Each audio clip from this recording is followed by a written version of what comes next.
Hello traveler, and welcome back to another video with the theme World of Warcraft.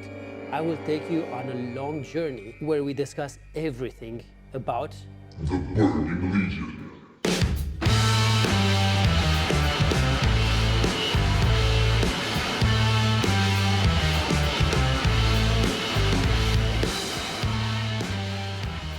To start with, I think this is a big task to undertake, the explanation of the entire Burning Legion. And that is because the story is very complex and has been told throughout many years. It's been constantly growing. But I will do the best that I can, oversimplify some of the things and make it understandable in an easy and digestible way. So go get your good snacks, your shiny red apple and a glass of water, and let's get going. I think the best place to start with are the 7 Titans. The 7 Titans are the highest hierarchical creatures in the universe of World of Warcraft. They shaped and order the worlds in the universe, in the cosmos. There are 7 Titans, and they are Aman'Thul, Eonar, Norgannon, Golganeth, Khaz'goroth, Agramar, and Sargeras. They all have different areas of activity, if you wish. Sargeras, at some point, betrays the other 6 Titans and defeats all of their physical bodies in battle, all of them. However, their spirits endured after Norgannon casts a spell and sends them all to Azeroth, their spirits.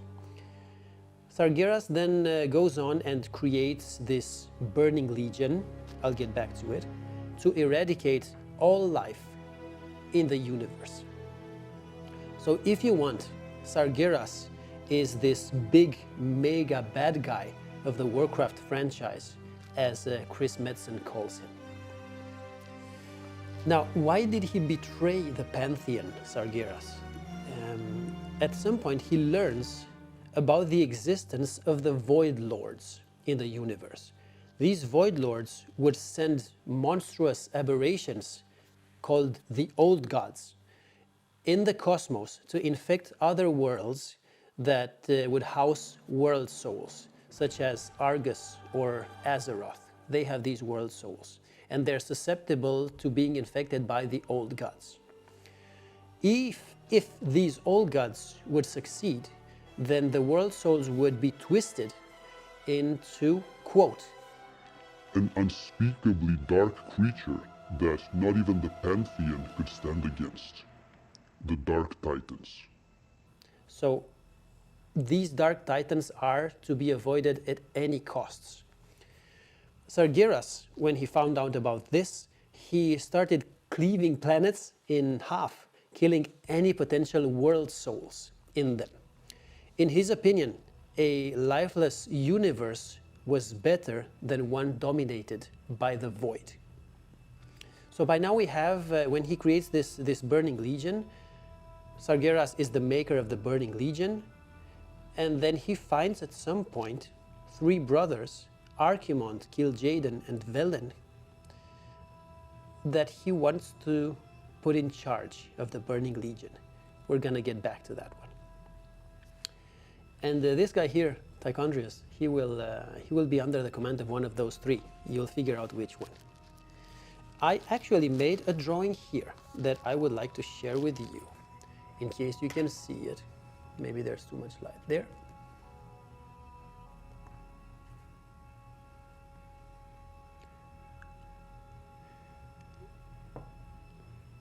This is, as I see, the formation or the hierarchy of the universe. And yes, the jailer is at the top there. Spoiler alert, there are some retcons there, but everything will make sense at the end, I promise. 25,000 years before the current game time, Sargeras arrives to the planet of Argus, home to the benevolent and knowledge-seeking race called the Eredar. Sargeras then promises these Eredar and their 3 leaders the answer to the one most important question. What was the one true underlying flaw of the universe? Because these Eredar were so knowledge-seeking, they were very attracted to finding the answer to this question. The three leaders of the Eredar were Archimonde, Kil'jaeden, and Velen. The Eredar accepted, led by Archimonde and Kil'jaeden, and they were blessed with unimaginable power. They were turned into demons to help Sargeras get rid of that flaw of the universe that would end it all. Velen, on the other side, he did not share in that vision. He thought something was wrong there. He took his followers and then he fled to a planet called Draenor. He there renamed his people to the Draenei. In Eredun, the language of the Eredar, Draenei means the exiled ones, and Draenor is the exile's refuge. I'm not sure whether he first called them the Draenei and then the planet was called Draenor. I'm pretty sure it was in that way. So Veled said no, but Sargeras has now two super powerful Eredar demons, or demon lords, who can lead the Burning Crusade. So that's the hierarchy until now. Creator of the Burning Crusade, who is Sargeras, and these two leaders. Now, the Burning Legion is this infinite army of demons and corrupted races who seek to destroy all life in the cosmos so that it cannot be corrupted by the Void Lords, who would twist the world souls into dark titans, who would in turn consume the entire universe. That was the definition for you of the Burning Legion. So the Burning Legion is fueled by the soul of Argus, the planet, Titan, world soul, call it whatever you want. It's the same thing. Let's take them one by one of these two. Archimonde, his title is the Defiler. Archimonde was Sargeras' right hand. He was brutal, heartless, cunning, but also powerful, smooth, and intelligent. He destroyed countless worlds throughout thousands of years under the service of Sargeras. He was charged with leading the Legion's armies. Keep that in mind. So Archimonde is the main antagonist in Warcraft 3, Reign of Chaos.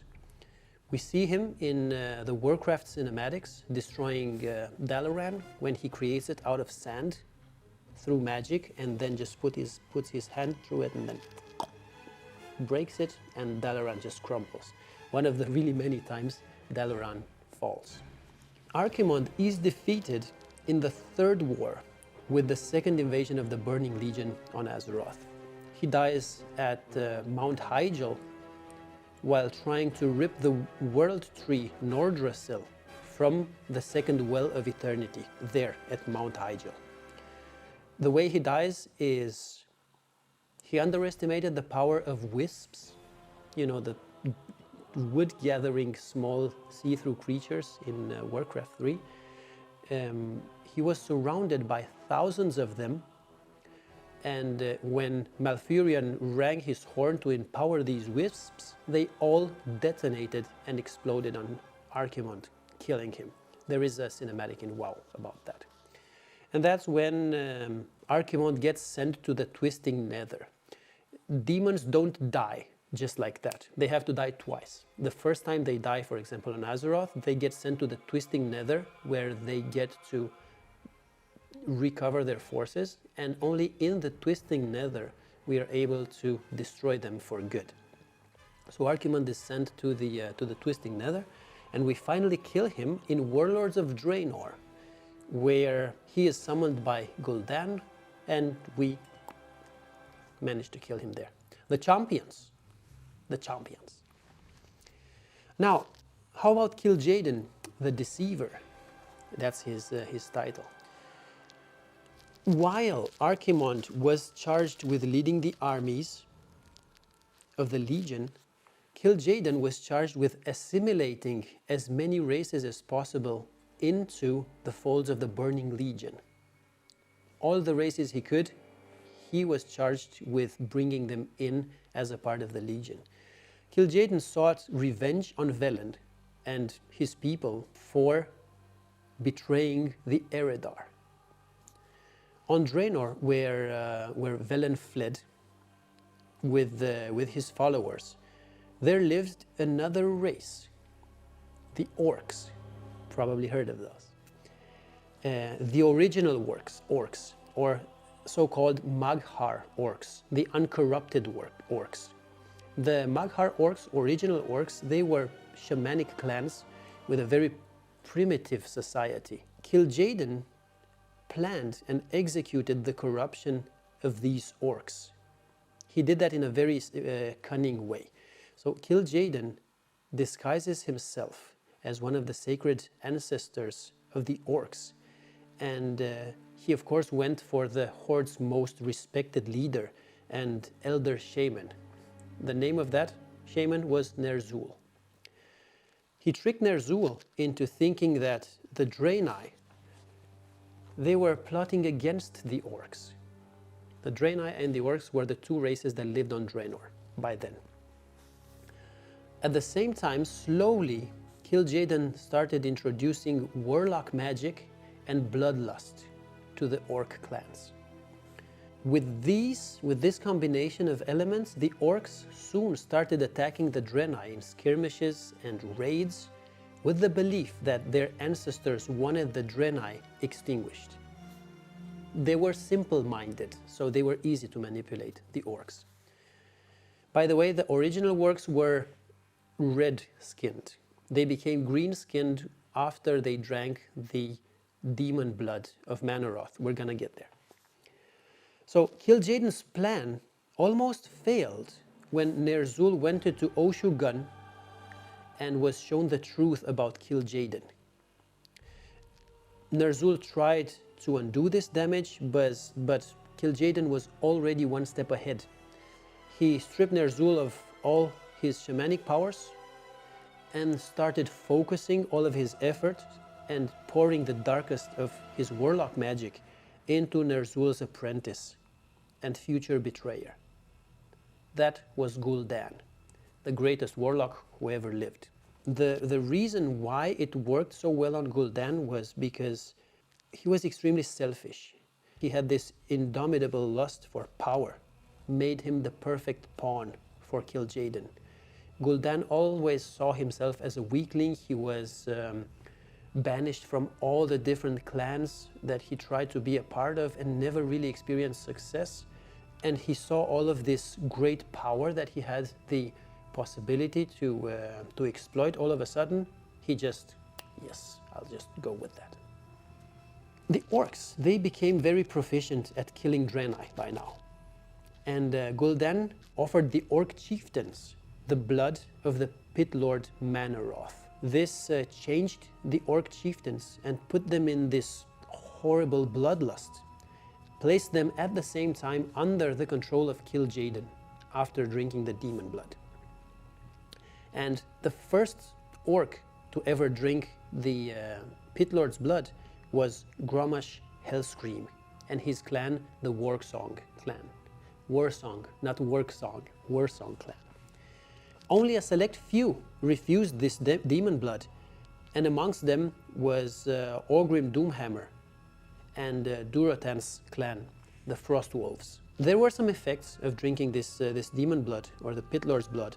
Some of them are gaining supernatural strength, speed, resilience, and stamina. Their skin would become green, their eyes would start glowing red. They had a considerable increase in size, and their natural bloodlust increased 100-fold, so 100 times larger bloodlust. And of course, this would last until they died. If they continue drinking the demon blood again, then the effects would be enhanced, then their bones would start growing out of their body and just become larger and larger and more dangerous. And there were orcs, for example, when you go to the Burning Crusade in the Hellfire Citadel and the different raids, you can see the bone chewer orcs where they have bones protruding everywhere. That's a sign that they've tried the demon blood more than just once. So this was the story of the orcs, who then marched into Azeroth, also with the help of Kil'jaeden, and at the hand of Gul'dan, who manipulated Medivh into summoning the orcs onto Azeroth. But that's a story for another time. I would like to introduce someone called the Lich King now. Not Arthas, not yet. Not this Lich King, but the original Lich King, Ner'zhul. You see, Kil'jaeden, after deceiving Ner'zhul into betraying his own people, he then tortured and turned his soul, Ner'zhul's soul, into the Lich King. It's a long story there, but what you need to know is he did not give Ner'zhul a physical body. He just left him as a spirit, and he sealed Ner'zhul, or the Lich King, his spirit, into the Helm of Domination and into Frostmourne, which he then froze into the Frozen Throne in the Ice-Crown Citadel in Northrend, on Azeroth. So the purpose of the Lich King was to control the Scourge on Azeroth and weaken their armies of Azeroth, so that it would be easier for Sargeras then to hunt down and destroy the World Soul of Azeroth. Because Azeroth was posing quite a threat with the defense that they had through the Alliance. So now we're coming full circle, right? Spoiler alert, the Lich King later, Ner'zhul the Lich King, betrays the Legion. Through Arthas, Ner'zhul informs Illidan of the School of Gul'dan. We're gonna get there. So full story of Illidan is gonna come at some other time, but Gul'dan was the most powerful warlock who ever lived, with powers bestowed to him by Kil'jaeden himself. So when Illidan found the skull of Gul'dan in Felwood, he destroyed it and siphoned all the magic in himself, becoming a full demon. That's how Illidan became a demon, or a demon hunter. So he was by this point already experienced in siphoning power, Illidan. By the way, do you know who was using the skull of Gul'dan in Felwood to corrupt the forests before Illidan consumed the skull of Gul'dan? Yep, it's this guy, Psychondrius. So we're coming full circle again now. But we started this entire story from Kil'jaeden, so let's finish it. We eventually get to kill Kil'jaeden twice. The first time we kill him in the Sunwell Plateau in the Burning Crusade. We don't kill him, we just banished him back into the Twisting Nether. That's the first death. Then there's a lot happening in Legion, and at the end of the expansion, the champions, together with Illidan, Velen, and Khadgar, defeat Kil'jaeden in the Twisting Nether, in the orbit of Argus. Kil'jaeden, still jealous of his brother, he had a few final words to Velen right there. I was always envious of you. Your gift, your faith, your vision. I never believed that Sargeras could be stopped. Perhaps you will prove me wrong. And then he dies. It's interesting to see in the trailer there that Velen is somewhat understanding and reconciliating as he puts his hand on Sargeras and kind of makes peace with him at his last moment there. So that's kind of a beautiful ending to the story. Okay, so let's talk a bit about the Nathrezim, or the Dreadlords over here. The Dreadlords are a race of cunning and cruel death beings who were created by Sire Denathrius, the leader of the Venthyr, who resides in Ravendreth in the Shadowlands. The Nathrezim are designed to be the greatest spies and infiltrators in all reality. That's quite a statement. So in their native language, the Nathrezim are called the Thal Kitun, meaning the unseen guests.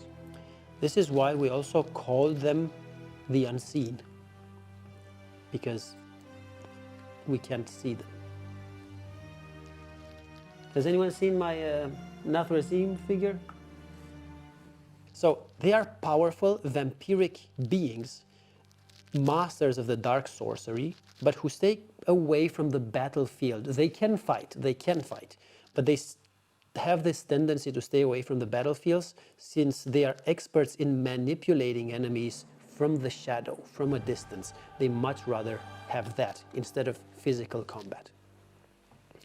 And this is when things get interesting, because the plot thickens as we get in the Shadowlands. And this is where people start hating the Shadowlands. Sargeras created the Dreadlords to spread the influence of death through the cosmos by infiltrating the cosmic forces. There are 6 cosmic forces, and they exist in opposition to each other, and in the perfect world they should be in balance for the cosmos to exist in peace. So we have the light, if you see it, you need to see the review of the Illidan demon form. I talk a lot about the light there. The light and the shadow, 2 opposing forces. The life and death are the 2 other cosmic forces, or if you want, life is represented by nature and death is represented by necromancy. And of course, the last combination, order and disorder. Order is symbolized by arcane magic, and disorder is symbolized by fell energy or chaos energy. We also need to know about the elements here, because there are actually 6 in World of Warcraft, not just the 4. We have fire, air, earth, water, spirit, and decay. Fire symbolizes passion and fury. Air symbolizes cunning, but also madness. Earth symbolizes stability and stubbornness. Water symbolizes tranquility, but also indecisiveness. Spirit is what the Pandaren called the Chi. It symbolizes bravery, but also naivety. And then the last element, called decay, it symbolizes efficiency, but also ruthlessness. And this is actually quite awesome to think about and analyze if you're a nerd, because yes, fire makes sense, air, earth, water, spirit also to some point, but if you think about decay, and if you think about the nature as it works normally, efficiency, yes, because when, for example, a leaf decays, then all of the carbon and all of the minerals, they get reused and used as nutrition in the soil, which the other trees and plants can reuse for growth. But at the same time, it symbolizes ruthlessness, meaning there's no way around it. You will be torn apart, torn into pieces, and used as food again. Let's not get way too deep into this, but I just think this has a good amount of reflection to it when you look at it, the 6 elements. According to the lore of Shadowlands, Sargeras pretends to exile the Nathrazim from the Shadowlands, but they secretly remain under his command and in his service. Many Dreadlords, they become demons and find a home in the world of Nathreza, in the twisting nether, just flowing around there. I don't know if I have it in my book here. I don't have it in the book here, but the Nathreza is now kind of a cluster of rocks floating in space where the Nathrezim still live, because it's been destroyed by Illidan at some point. That's quite interesting. Here's another plot twist. When Sargeras was still good, think about these, the Nathrezim, and them being the cunning, deceiving creatures manipulating. Yeah? When Sargeras was still good as a part of the Pantheon, he stumbled across a world completely infected by the old gods. That is where he found an assembly of Nathrazim demons. Then he ruthlessly, very violently interrogated them. They were just dwelling there. From those dreadlords, he learned about the Void Lords, the old gods, the Dark Titans, and from that point he was triggered into despair and into betraying the Pantheon and destroying all of these planets or world souls which would otherwise become the Dark Titans. So it was the dreadlords who informed Sargeras of this fate. Because of that, one could conclude that the Burning Legion, Sargeras, Gul'dan, the Lich King, Sylvanas Windrunner, have all been the plan of the person who was controlling the Nathrazim.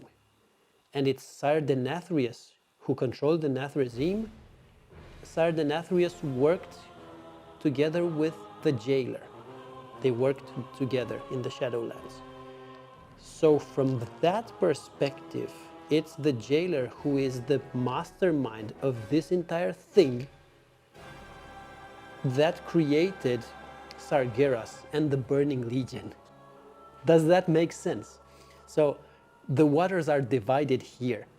Most of the player base hates the Shadowlands expansion and how it butchered the entire lore of World of Warcraft. There's the Titans and their creations, the jail's master plan. That could be a story for another time. But from the perspective painted here, it could be that the jailer was thinking all of these thousands of millennia, it's not thousands of millennia because that's millions of years, but 25 millennia ago. Do you think this was the jailer's master plan the entire time? When the dreadlords informed Sargeras of these Dark Titans? What are your thoughts? Throw them in the comments and let's keep it friendly in the comment section, but let me know what you think. Let's get back to Tichondrius. Actually, we'll not get back to Tichondrius because I will leave the story of Tichondrius for the review of Tichondrius himself. I think this information is what you need to know about the Burning Legion and how the hierarchy works. The Titans that are left and that are trying to combat Sargeras are Aman'Thul, Eonar, Norgannon, Golganeth, Khazgoroth, and Agromar. And that's where we are, what we are working. When we get back to the story of the Dreadlord Tichondrius, we're going to learn more about Anetheron, Mephistroth as his kin, more about Gul'dan, Grom Hellscream, and Medivh, and more about Ner'zhul, Arthas Menethil, and Kel'Thuzad. So I'm looking forward to seeing you in that video, which will be in the review of Tichondrius. I'll see you in the next video. Bye.